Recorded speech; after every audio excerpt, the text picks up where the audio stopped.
बेलपत्र चढ़ाने का भी एक तरीका होता है, समझ में आता है? सीधा बेलपत्र और उल्टा बेलपत्र, समझ लेना, बहुत अच्छे से समझिएगा। शिव जी के सम्मुख में शंकर भगवान के शिवलिंग पर जब बेलपत्र चढ़ता है तो बेलपत्र का जो सीधा भाग होता है वो शिव जी के शिवलिंग पर होना चाहिए, उल्टा भाग ऊपर होना चाहिए। बहुत ध्यान से समझना हो।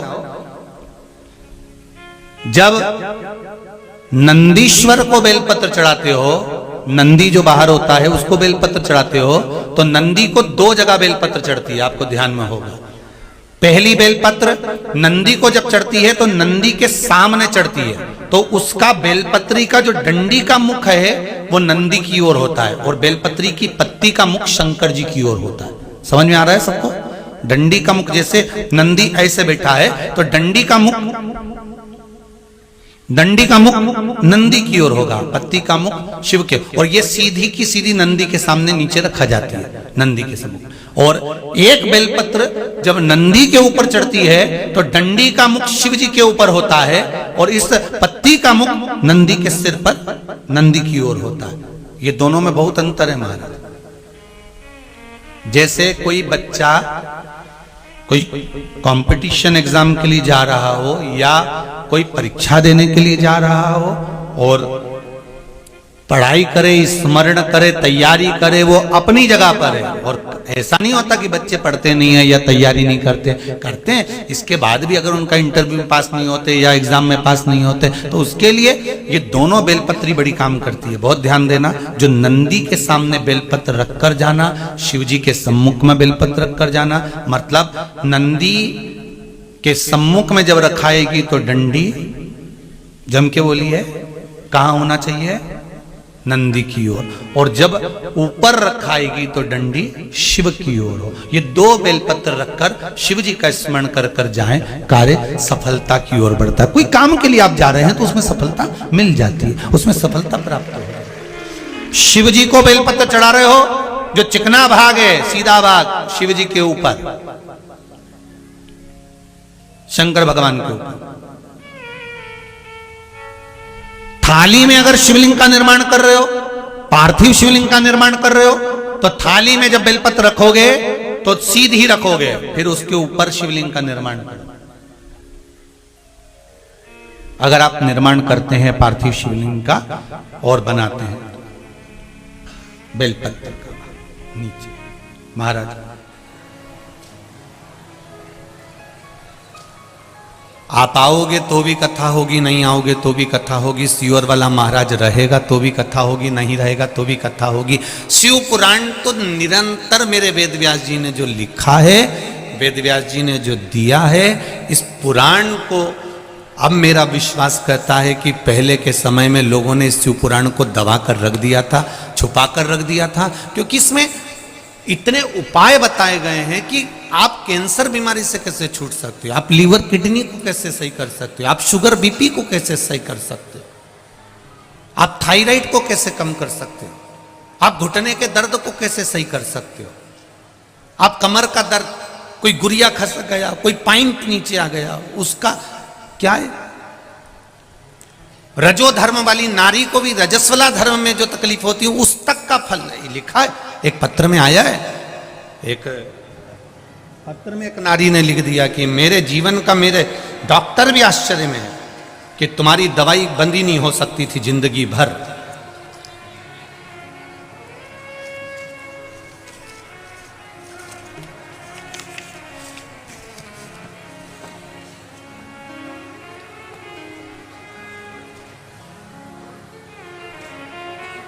शालिनी अंकित राय, झांसी उत्तर प्रदेश से आए। कहीं बैठी हो तो हाथ जरूर हिलाइएगा, कहीं बैठी हो तो हाथ हिलाइएगा।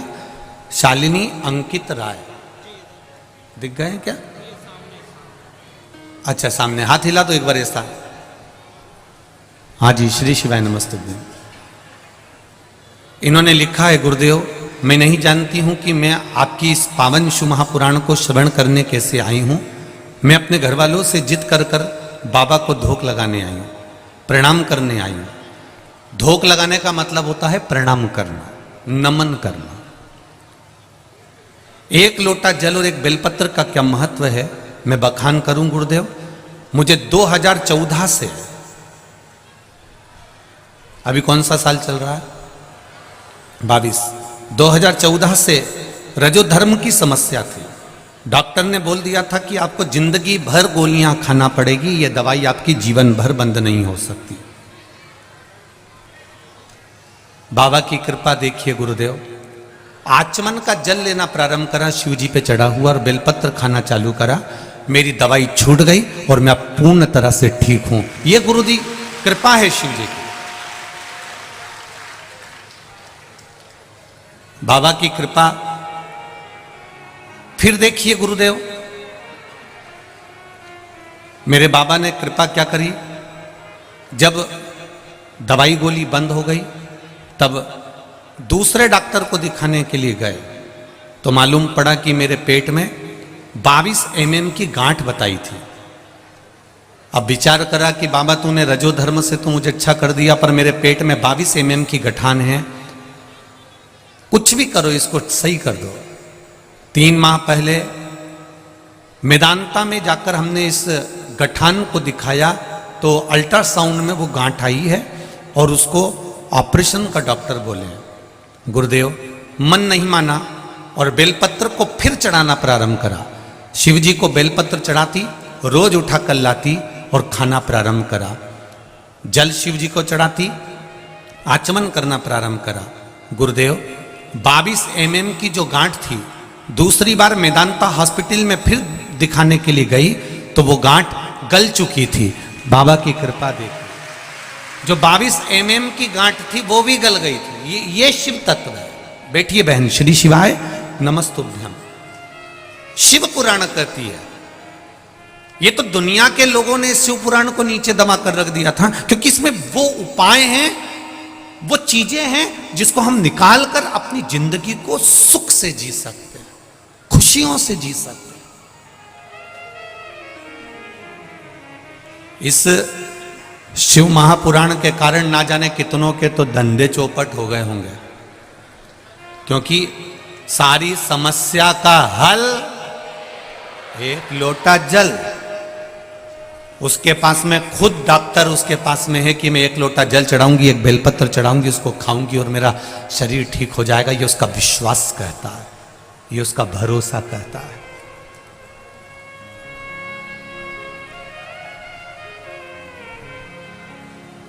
जिन नारियों को संतान नहीं होती, ये पत्र पढ़े, बच्चे का फोटो लगाया है, निधि पांडे, 4 साल से संतान नहीं थी। कहीं बैठी हो निधि जी पांडे, कल्याणपुर से हैं। जहां कहीं बैठी हो निधि जी, दोनों हाथ हिलाइएगा एक बार। 4 साल से संतान नहीं हो रही थी गुरुदेव। डॉक्टर ने कहा था कि तुम्हारे यहां संतान का सुख नहीं है, यह पत्र है। पर सफेद आंकड़े का प्रयोग वाला उपाय किया और बेलपत्री और जल का प्रयोग करा और मेरे यहाँ 4 साल के बाद फिर संतान बाबा की कृपा से प्राप्त हो ही गई। ये शिव है। बैठिए, कहीं बैठिए। एक पत्र और देखिए, 9 साल के बाद ये लिखा, कल्पना शुक्ला पत्नी श्री जितेंद्र जी शुक्ला, हरदेव नगर खाड़ेपुर कानपुर से हैं। कहीं बैठी हो तो हाथ हिलाइएगा। आप ही हैं, दोनों हाथ हिला देगा। श्री शिवाय नमस्तुभ्यम। 5 साल संतान नहीं हुई, ये पत्र में लिख रही हैं। 5 वर्ष तक जब संतान नहीं हुई तब सफेद आंकड़े की जड़ का प्रयोग और बाबा पर चढ़ाए हुए जल का प्रयोग करना प्रारंभ करा। 5 वर्ष के बाद मेरे यहां संतान की प्राप्ति हुई। ये शिव है, ये शंकर है, ये औघड़ी है। आप दिल से उसको कहो। ये तो दुनिया के लोगों ने इस शिव महापुराण को नीचे दबा दिया था, इसको प्रकट नहीं होने दे रहे थे, इसको सम्मुख नहीं आने दे रहे थे। क्यों? क्योंकि सारी समस्या का हल एक लोटा जल, जरा सा जल का आचमन करेगी और इसका शरीर ठीक हो जाएगा। एक बेलपत्र खाएगी और रोग मिट जाएगा। भगवान का भजन करेगी, श्री शिवाय नमस्तुभ्यम का जाप करेगी और कष्ट दूर होगा। ये दुनिया के लोग चाहते थे कि अगर सम्मुख आ गई शिव पुराण तो फिर अपना क्या होगा। अब लोगों का विश्वास शंकर भगवान के प्रति इतना जागृत हो गया, इतना जागृत,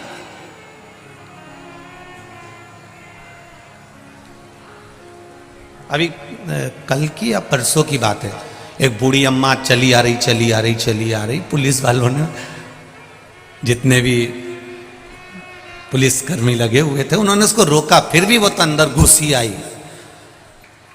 मेरे को तो स्टेज पे ही जाना है, 80 साल की होगी, फिर भी पुलिस जवानों ने उसको रोका। अभी कथा चल रही है, बाद में मिल लेना। वो अम्मा पीछे पड़ गई, तुम्हें मिलवाना पड़ेगा। पुलिस के जवानों ने उसको रोक कर रखा। कथा समापन हुई, जाते जाते हम गाड़ी से जब उससे मिले तो उस मां के शब्द थे, एक शब्द उस मां का बहुत सुंदर था कि गुरुदेव, पहले सब फ्री बैठे रहते थे तो सब झगड़ते थे, जब से शिव पुराण टीवी पे आने लगी है सब व्यस्त हो गए, इसलिए मैं आपसे मिलने के लिए आई। उसकी माता का प्रेम देखिए, बड़ी खुशी, बड़ी आनंद था उस बूढ़ी माँ की। 80-82 की होगी और ज्यादा की हो सकती है। उसका प्रेम आत्मिक।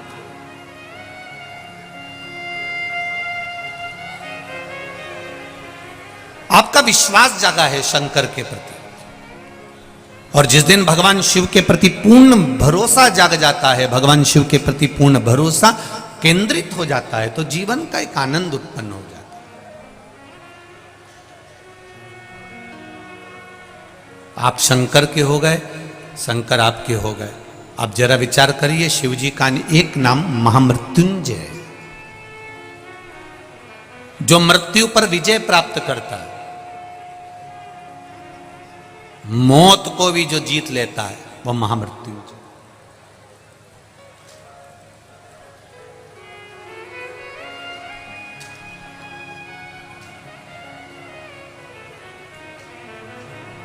किसी ने पूछा, गुरुदेव, इतनी कोरोना महामारी में मौतें हुई हैं, उस समय पर देवाधिदेव महादेव भगवान शंकर, कई लोगों ने अपने पुत्र के लिए, कोई ने अपने पति के लिए, कोई ने अपनी पत्नी के लिए, कोई ने अपने बेटे के लिए, कोई बेटी के लिए महामृत्युंजय का अनुष्ठान भी करवाया, पूजन भी करवाया।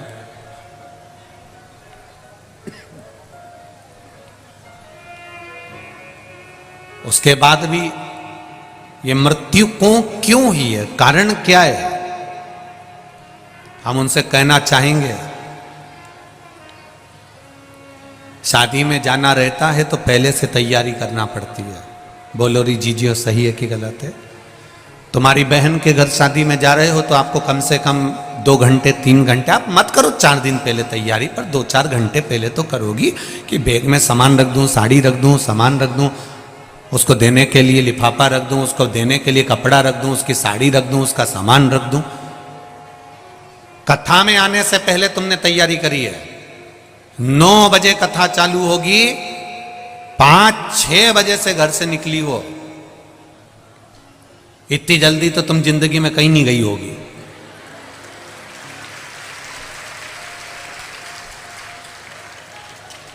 समिति वाले कह रहे थे, हमने तो सोचा था कि यह पंडाल भी पूरा भरा जाएगा तो बहुत है, पर आज तो दम लगा दी इन्होंने, 7 लाख 7.5 लाख के करीब में लोग पहुंचे गए कथा। जरा विचार करिए, कड़कती धूप, दोपहर का समय,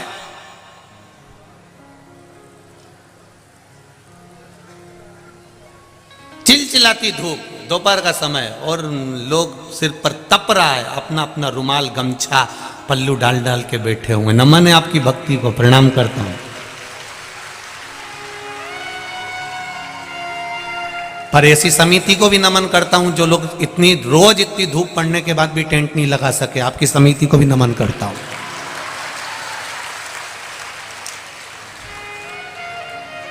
रोज देखा इन्होंने, इतनी धूप हो रही है, इतनी गर्मी पड़ रही है, इतनी धूप पड़ रही है, उसके बाद भी नमन सभी को मेरी ओर से, प्रणाम। और जिनकी कथा है अगली 13 तारीख से, उनसे भी कहूंगा थोड़ी व्यवस्था इन साधारण से लोगों के लिए जो केवल मेरे शंकर के लिए आते हैं उनके लिए कर देना, बस बहुत है। आपसे सीहोर वाले महाराज ने कभी 25-50 लाख 60 लाख 70 लाख 1 करोड़ 2 करोड़ नहीं मांगा। आपसे केवल इतनी व्यवस्था मांगता हूं कि इनकी खिचड़ी प्रसाद हो जाए और इनके छांव हो जाए, जिससे ये पड़े रहकर कथा का लाभ ले लें। कुछ नहीं चाहिए, आप अपना जीवन मस्त जियो। कई लोग कहते हैं सीहोर वाला महाराज बहुत कड़क कहता है, कहने में पीछे नहीं हटते, काहे को हटे, उसमें क्या दिक्कत है? अलमस्त होइए, अपनी जिंदगी को जितना मस्त होकर जी सकते हो, जितने आनंद के साथ जी सकते हो, जितने शिव समर्पण के साथ जी सकते हो, उतनी खुशियों का आनंद लेकर जियो। इतनी कड़कड़ा की धूप में भी आप सिर पर रुमाल डालकर अपने छोटे छोटे बच्चों को साड़ी के पल्लू से ढककर अगर कथा सुन रहे हो, तो ऐसी भक्ति दुनिया में कहीं नहीं मिल सकती जो यहां कानपुर और लखनऊ में मिली है। ये कानपुर साइड में मिली है। ये कानपुर के श्रोता अभी रास्ते में हम आ रहे थे तो हमसे पूछ रहे थे, भैया जी आपको कैसा लगा? मैंने कहा कानपुर की ये गंगा मां के तट की पावन धरा के जितने ये श्रोता भाई बहन हैं, इनके जैसा प्रेम दुनिया में कहीं नहीं मिला। इतना प्रेम है इनके।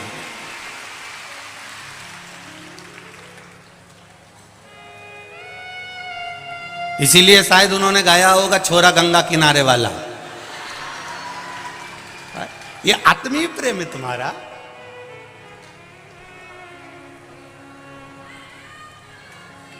ये आपका स्नेह है, आपका प्रेम है, वात्सल्यता है, आपकी करुणा है। शिव पुराण कर रही है, भगवान शंकर की पावन कथा कर रही है। शिव महापुराण में वो बल है, आप उसका स्मरण करिए, आप उस रस तत्व को धारण करिए, आप उस भक्ति को धारण करिए, आपको सुख का अनुभव होगा। एक बात और अच्छे से याद रखिएगा, कहीं लग जाए आपकी जिंदगी में कि अब मेरा जीवन बहुत नरक सा निकल रहा है, बहुत कष्टमय निकल रहा है, ये बेलपत्री लेना। इस बेलपत्री के बीच वाले पत्ते पर पीला चंदन लगा लेना। कितना लगाना है? बीच वाला जो पत्ता है उस पर पीला चंदन। जब आपको लगे कि मेरा जीवन बहुत कष्टमय है, अब ये रोग, अब ये कष्ट दूर ही नहीं हो रहा, अब ये आए दिन तकलीफ पर तकलीफ बढ़ती जा रही है, आए दिन रोग बीमारी, पैसा घर में बच नहीं रहा, बहुत कष्टमय जीवन है, इसमें लगाओ पीला चंदन बेलपत्री की बीज पत्ती पर। महाराज, और बीज पत्ती पर जब चंदन लग जाए, लगने के बाद में ये दोनों पत्ती पर लाल चंदन लगा लीजिए। इन दोनों पत्ती के बीच में जो डंडी का भाग होता है, आपको कहा था, आपको स्मरण में होगा शायद, हमने जब बेलपत्री की महत्वता बताई थी तो उस बेलपत्री की महत्वता में कहा था ब्रह्मा विष्णु महेश ये 3 हैं, बोला था। बीच में ये बड़ी पत्ती से लेकर जो 2 पत्तियां होती हैं, इनके बीच में जो जगह बचती है, इसमें मां पार्वती के 64 योगनियां, मां पार्वती अपनी पूर्ण सिद्धि के साथ में जितनी भी देवी के स्वरूप हैं, वो माता 64 योगनियां देवी के स्वरूप में यहां पर विराजमान होती हैं। 2 पत्ती के नीचे से जो डंडी होती है नीचे तक, ये पूरी डंडी में 33 कोटि देवी देवताओं विराजमान होते हैं इस पूरी डंडी के अंदर। तो ये बीच वाली पत्ती है, ये जो बीच वाली पत्ती का जो भाग होता है, इस पत्ती के भाग में शहद का प्रयोग कर कर, यहाँ पीला चंदन, लाल चंदन, लाल चंदन, शहद का प्रयोग कर कर, इसी तरह से पकड़कर ये बेलपत्री की जो डंडी है वो अशुक सुंदरी पर जब आप समर्पित करें, तो जहाँ से जल बहता है उस ओर पर इस पत्ती को चढ़ाकर केवल आपके हृदय की बात कहकर देवाधिदेव महादेव से कोई भी शिव जी का मंत्र, पंचाक्षर नमः शिवाय, षडाक्षर ओम नमः शिवाय, श्री शिवाय नमस्तुभ्यम, या महामृत्युंजय मंत्र, जो शिव का मंत्र हो आपके पास में, उसको बोलते हुए देवाधिदेव महादेव को धीरे धीरे जल की धार चढ़ाना प्रारंभ करो। जल की धार जब पूर्ण होने लगे, उसमें थोड़ा जल बचे, तब अशोक सुंदरी पर जो तुमने बेलपत्र चढ़ाई है वहां उस जलधार को चढ़ाएं। ये प्रयोग आपको केवल सोमवार की अष्टमी पढ़ने पर ही करना है। कौन से दिन करेंगे? जम के बोलिए जरा। सोमवार की अष्टमी पढ़ने पर यह प्रयोग करें और जल चढ़ाकर बाबा से विनती कर कर उसी बेलपत्र को वापस उठाकर कहीं जलाशय में या किसी पेड़ के नीचे विसर्जन कर दें और एक लोटा जल वहां भी चढ़ा दें। बस निवेदन कर कर आ जाइए, मेरा बाबा 3 माह के अंदर हाथ जरूर पकड़ेगा और आपको दलदल से बाहर निकाल देगा। एक यही प्रयोग का एक फल आया, देखिए आप।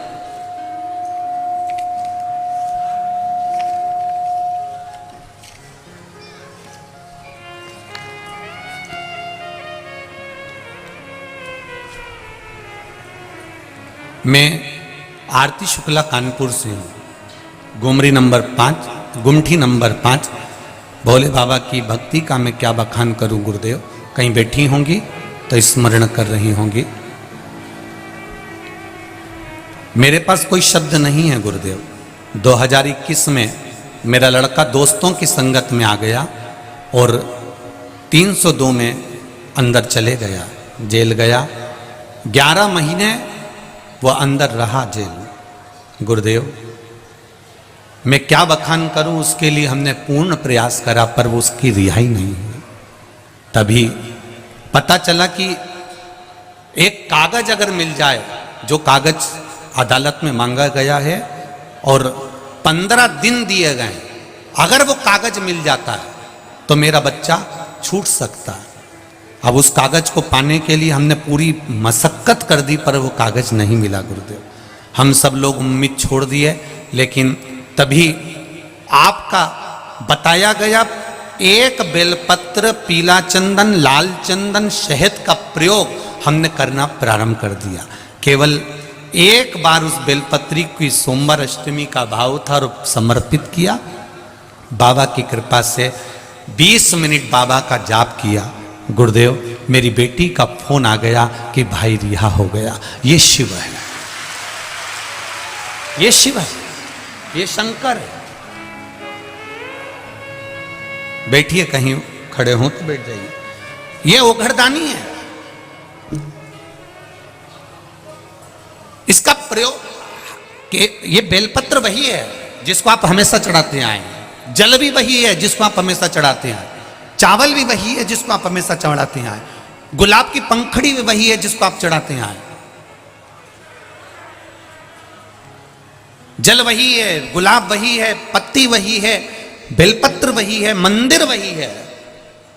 केवल इसको चढ़ाने के लिए तुम अब सोचते हैं लोग, हम तो कब से जल चढ़ा रहे हैं, हम तो कब से बेलपत्र चढ़ा रहे हैं, हम तो कब से फूल चढ़ा रहे हैं, हम तो कब से चावल चढ़ा रहे हैं। तुम चढ़ा रहे हो, पर अभी तक जो चढ़ा रहे थे, जैसे सास चढ़ा के आती थी ना, वैसे नियम से चढ़ा रहे थे। हमारी तो सास भी आंवले की पूजन करती थी तो हम भी कर रहे हैं। जैसे घर में तुम्हारे भगवान की पूजन सास भी करती थी तो हम भी कर रहे हैं। वो भी 2 अगरबत्ती लगाते थे, हम भी लगा रहे हैं। दुकान जाते हो, सफाई करते हो, 2 अगरबत्ती लगा देते हो। जैसे पहले से चला आ रहा है वही की वही तुम अभी तक कर रहे हो। क्यों? क्योंकि हमारी सास करती थी, हमारे ससुर करते थे, हमारे पिताजी करते थे, हमारी माँ करती थी। जो पहले से करती आई उसका स्मरण तुमको रखा। तुम विश्वास रखकर नहीं कर रहे हो, तुम ये कर रहे हो कि हमारे यहाँ से तो पहले से चले आ रहे हैं, हम तो पहले से करते आ रहे हैं, हम तो पहले से मंदिर जा रहे हैं। ये तुम एक नियम बनाकर कर रहे थे कि हमारे पूर्वज करते आए हैं तो हमको करना है। पर अब तुम जो जल चढ़ा रहे हो, अब तुम जो बेलपत्री चढ़ा रहे हो, अब तुम जो चावल चढ़ा रहे हो, अब तुम जो धतूरा चढ़ा रहे हो, अब तुम जो पुष्प चढ़ा रहे हो, उसको चढ़ाने में तुम्हारा पूर्व का समय भूल गए। अब तुम्हारा विश्वास अंदर से जाग गया कि मैं ये चढ़ाऊंगी तो मेरा महादेव मेरे लिए तत्पर खड़ा। अब गया समय, अब तुम्हारा विश्वास जागृत हो गया। अब विश्वास की जागृतता आ गई, अब विश्वास की प्रबलता आ गई, अब विश्वास जागृत हो गया, भरोसा दृढ़ हो गया। और जब भरोसा दृढ़ हुआ, विश्वास जागृत हुआ, तब परमात्मा को मिलने में देरी नहीं। और अच्छे से समझो इस बात को, हमने शिव पर विश्वास नहीं करा तब तक ये मन भटकता रहा। किसी ने बताया वहां चले जाओ, वहां से ये काम हो जाएगा, वहां चले जाओ, वहां से ये काम हो जाएगा, वहां चले जाओ, वहां से ये काम हो जाएगा, वहां चले जाओ, वहां से ये काम हो जाएगा। अपन भटकते रहे।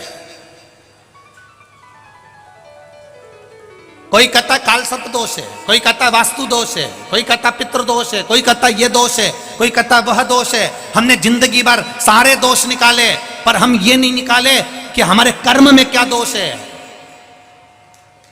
हमने वास्तु दोष की पूजन कराई, पितृ दोष की पूजन कराई, काल सर्प दोष की पूजन कराई, पर अपना दोष भी तो मिटाओ कि हम पूर्व में जो कर कर आए हैं वो कटेगा कैसे। मकान का सीढ़ियां यहां से बनाओ, बाथरूम तोड़ो यहां से बनाओ, रसोई घर उधर बनाओ। हमने पूरा तोड़ दिया, उसके बाद भी सुख नहीं आया। हमने 4 बार जाकर पितरों की पूजन करा दी तो भी सुख नहीं आया। हमने काल सर्प दोष की पूजन करा दी तो भी सुख नहीं आया। फिर वो सुख क्यों नहीं मिल रहा? उसका एक कारण है, ये सब दोष तो बाद में है। पहले हमने पूर्व में जो कर्म करा था, किसी का दिल दुखाया होगा, किसी को कष्ट दिया होगा, वो दोष जो हमारे कर्म में लिखा हुआ है वो कोई पूजन से नहीं कटेगा, बस केवल कटेगा तो आपके भजन से कटेगा। आप करो भगवान की भक्ति। आप जितना भगवान का भजन करोगे, आप जितना कीर्तन करोगे, आपको स्वयं को करना पड़ेगा। मैं खाऊंगा मेरा पेट भराएगा, ये खाएंगे इनका पेट भराएगा, आप खाओगे आपका पेट भराएगा। भगवान की पूजन में तुम्हारा टच चल सकता है। पति पूजन करेगा, पत्नी टच करके बैठी रहेगी, ये तुम्हारी भगवान के पूजन में चल सकता है, पर कर्म काटने में टच नहीं चलता।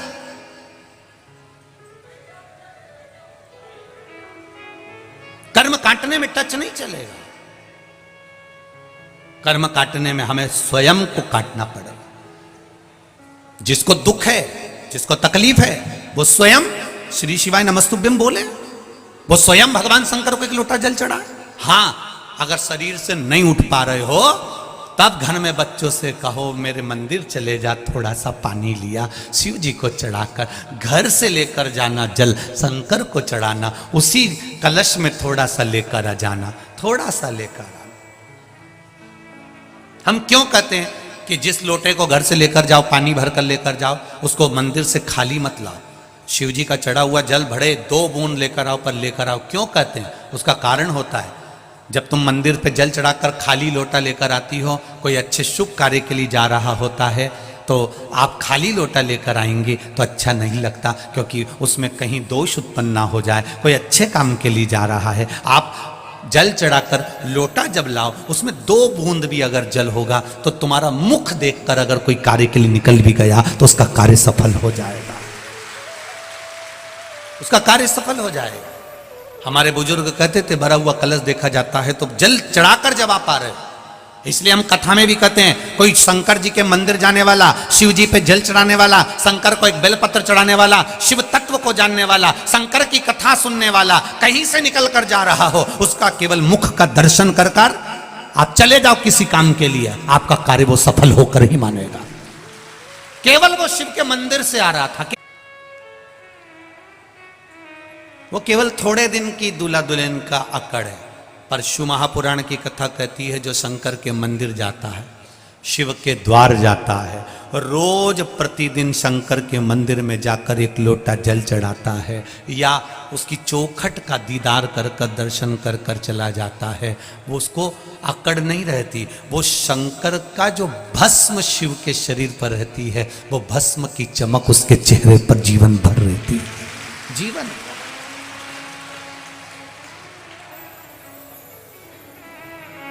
मैंने तेरे ही भरोसे, ओ बाबा तेरे ही भरोसे, हवा बिच उड़ती जावांगी, बाबा डोर हथो छड़ी नामे कटी जावांगी, भोले शंभु में तेरी पतंग, हवा बिच उड़ती जावांगी बाबा डोर हथो छड़ी ना मैं कट्टी भगवान शिव की कथा कर, आपका विश्वास जागृत हुआ है। अब आप पुरातन समय के अनुसार मेरी सास जल चढ़ाती थी वो नहीं, अब आप जल चढ़ा रहे हैं तो उसमें आपका विश्वास है कि मैं शंकर को जल चढ़ाऊंगी, बाबा मेरी सुनेगा। मेरा पिता मेरा बाबा अभी बैठा है।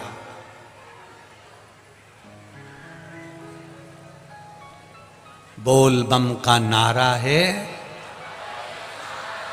जरा इतना धीरे नहीं, जरा दमदारी से। बोल बम का नारा है, बाबा एक सहारा है। वो बाबा हमारा सहारा बना हुआ है। कोई भी हाथ छोड़ दे, कोई भी हमारा साथ छोड़ दे, पर एक मेरा देवाधिदेव महादेव तुम्हारे पल पल घड़ी घड़ी क्षण क्षण में तुम्हारे साथ है, हर पल रहे। और फिर कह रहा हूं, इस व्यासपीठ से दिल से कहकर जा रहा हूं, आपने दिल से सुना है। दिल का तू किनारा मेरी नैया का तू किनारा। आपका विश्वास जागृत करिए, आपका भरोसा जागृत करिए, आपकी दृढ़ता जागृत करिए। जब जागृत हो जाएगी तब सुख अपने आप आ जाएगा।